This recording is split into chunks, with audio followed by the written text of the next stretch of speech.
This is every Chinese aircraft used in World War II, from fragile early war fighters scrambling against impossible odds to trainers converted into combat machines. Some outdated, some ingenious, all thrown into the storm. First up, the fighters. Curtiss Hawk III, a biplane that looked old the day it left the factory, but it was what China had. In 1937, when Japanese bombers crossed the Yangtze, these Hawks were the first to climb. Slow, vulnerable, and incredibly brave in the hands of pilots who flew so low for extra speed they sometimes shaved leaves off treetops. Polikarpov Y-15, the Soviet biplanes that danced in the sky. They didn't have the speed to choose when to fight, but they had the agility to win battles they had no business winning. For an experienced pilot, the I-15 offered everything needed in tight dogfights: sharp response, impossible turns, and the feeling that the aircraft understood its pilot. Polikarpov Y-16, Type 5 and 10. This was the technological leap China desperately needed. Until then, its pilots fought in open biplanes, but the I-16 brought a monoplane fuselage, real speed, and crucially 20mm cannons. For many Chinese pilots, it wasn't just a new airplane, it was their first chance to face Japanese fighters on equal terms. A massive jump in capability before the United States even entered the war. Curtiss Hawk 75, P-36, a small batch with a huge impact. Rugged, stable, with a comfortable cockpit and excellent visibility, luxuries most Chinese pilots had never experienced. It didn't dominate the skies with speed, but it survived longer than almost anything China had. Endurance was a weapon. Curtiss P-40, the fighter that would become the symbol of the Flying Tigers but also served directly in Chinese squadrons. The P-40 couldn't turn with Japanese fighters, but it dove as if it carried extra gravity. Its diving attacks were surgical: close in, drop the weight of the Allison engine, strike, and vanish before the counterattack. It was a fighter that taught Chinese pilots to fight with strategy, not with hope. These fighters, fragile, mismatched, unequal, kept China's sky contested.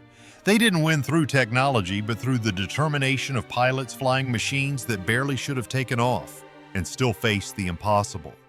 Light and medium bombers, the wings that kept China fighting. Machines flown with the knowledge that many times there would be no escort and no return.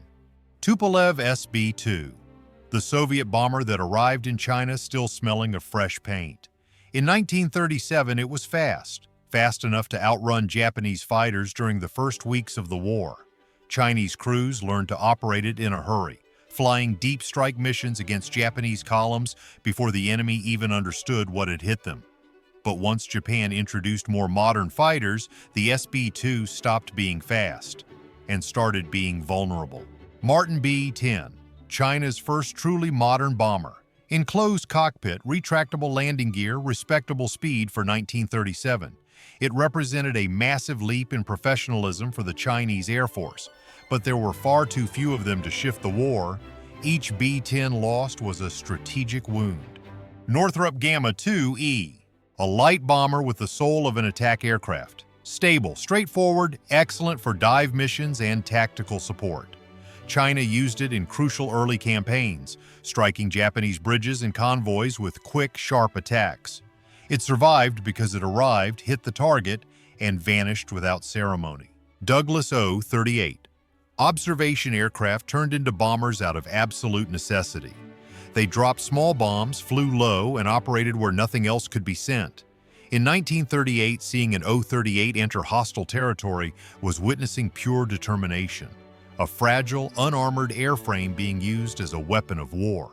Consolidated PBY Catalina, rare but real, used by China as a long-range platform for patrol and rescue, especially after 1941. Its enormous range enabled missions no other Chinese aircraft could attempt: a solitary presence over the Pacific, a giant angel hovering above enemy waters. These bombers weren't just machines, they were declarations of resistance. Every successful mission, every target hit, was a reminder that China still had breath, even when the world believed it had already fallen. Training aircraft converted for combat, when necessity became a weapon. When the country ran out of fighters, instructors and cadets were sent to the front in airplanes that were never meant to fire a single bullet. PT-17, Cadet, an American basic flight trainer. In China, it became an improvised attack platform. Machine guns were strapped to the wings, light bombs tied to makeshift mounts, a desperate workaround against far faster Japanese formations. Any other country would have rejected the idea. China turned it into a tactic. Avro 621 Tudor, another trainer never designed for combat, used for reconnaissance, liaison, and occasionally light bombing. Slow, vulnerable, unarmored, but it flew. And flying at that stage of the war was already halfway to resisting. NA-16, a modern trainer by Chinese standards. It helped produce new pilots at record speed. But when the situation worsened, some were sent into real combat. Not as sturdy as a fighter without proper armament, just determined pilots defending critical points of the country. Improvised conversions. Chinese workshops produced true hybrids. Trainers fitted with Lewis guns, about 22-pound bombs, and cockpits reinforced with metal plates salvaged from civilian cars. Not elegant solutions, but possible ones. And they kept China's air defenses alive for months when everything seemed ready to collapse. These aircraft didn't win decisive battles, but they won something more important: time. Time to train new pilots, to receive new aircraft, to keep China fighting when logic said it had nothing left to offer the sky. Reconnaissance aircraft. In a country as vast as China, maps were fragile and rumors were dangerous. To know where the enemy was, and to prove the nation was still resisting, China needed airplanes that could fly far, slow, and alone. These were the machines that climbed into the sky not to fight, but to see. WW2 Corsair. Long before the famous American naval Corsair, China operated this fixed-wing version as an aerial observer. Rugged, with solid range and able to use short runways, crucial for a country with almost no aviation infrastructure. On many missions, the goal wasn't to photograph the enemy, but simply to confirm whether a town still existed. Douglas O2MC, a North American reconnaissance biplane converted for hundreds of roles. Observation, liaison, military mail, and minimal bombing. O2s crossed valleys and mountains carrying orders and returning with vital intelligence. They faced something Japanese fighters couldn't shoot down: the sheer vastness of Chinese territory. Loaning amphibians. Rare amphibious aircraft, but extremely useful in river-rich China. They operated where no other airplane could land. Lakes, estuaries, calm stretches of the Yangtze. Used as coastal observers, emergency transports, and even improvised patrol platforms. Stinson L5 Sentinel. It arrived late but quickly became essential. Light, maneuverable, capable of taking off from improvised clearings. Used to evacuate wounded soldiers, locate Japanese movements, and transport officers between isolated fronts. It was an aircraft that could fit anywhere, and because of that, it reached places the rest of the Air Force simply couldn't. These aircraft rarely appeared in headlines, but without them, the war would have been fought blind. They didn't carry heavy bombs, they carried information, the invisible fuel that kept Chinese resistance alive. Operational support. Aircraft that carried no cannons and never dove on Japanese columns, yet without them, no Chinese mission would reach the front. Sikorsky S-43, an elegant transport flying boat by contemporary standards, but in China it became pure necessity. Used for strategic missions, officer transport, rescue of downed pilots, and long flights over regions with no airfields at all. In the chaos of war, it was the equivalent of a flying ship. When airports didn't exist, it simply landed on water and carried the war forward. Lockheed Model 10 and 12. Civilian American aircraft turned into Chinese military platforms. Used for strategic reconnaissance, agent transport, liaison missions between isolated bases, and even intelligence gathering behind Japanese lines. Their speed and reliability allowed them to cross regions where a heavy military aircraft wouldn't survive.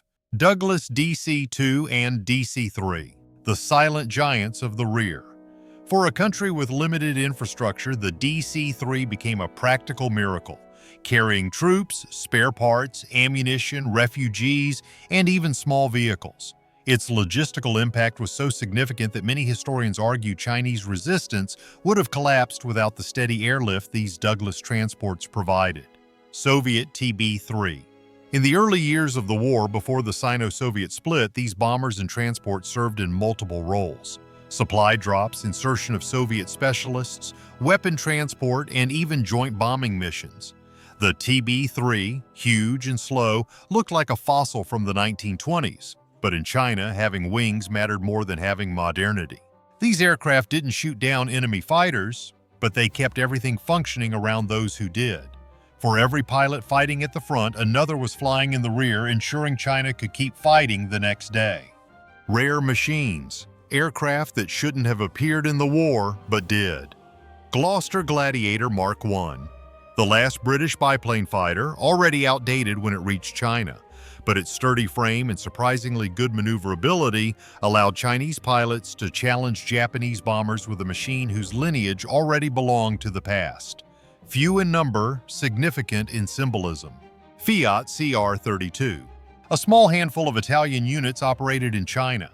Fast and elegant, agile biplanes with excellent control response. In Europe, they earned fame in the Spanish Civil War. In Asia, they became lethal curiosities, few in number but committed to dangerous missions where every additional aircraft mattered. Fairey 3F. A British relic still in Chinese service for liaison, observation, and secondary duties. An aircraft that looked like it belonged in the 1920s, and indeed it did, yet it remained useful wherever the war demanded nothing more than wings and reliability. Sometimes, survival was enough. Hinskell HS-123. A rare case of an enemy aircraft put to work on the other side.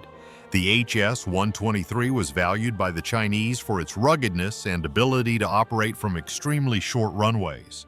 Used with great caution, since spare parts didn't exist, it proved that even captured machines had a role in China's war. Soviet R-5 and Ilyushin DB-3 bombers.